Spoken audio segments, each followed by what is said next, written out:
been coming to Dr. Brewer's office for almost 8 years now.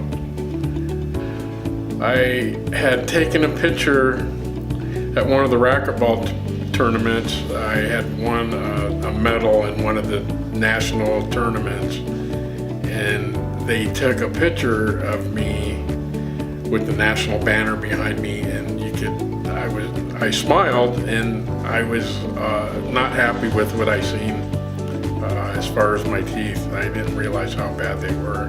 I was surprised how quick it really was. It didn't take long at all.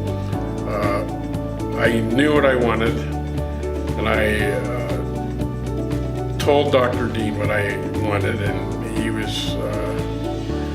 was on it.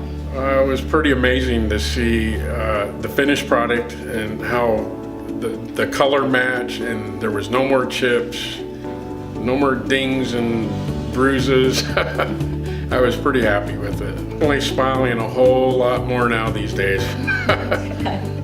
I'm not a dentist person, and I do procrastinate, and I had a pretty bad experience in the military with the dentist, so I just kept away from the dentist.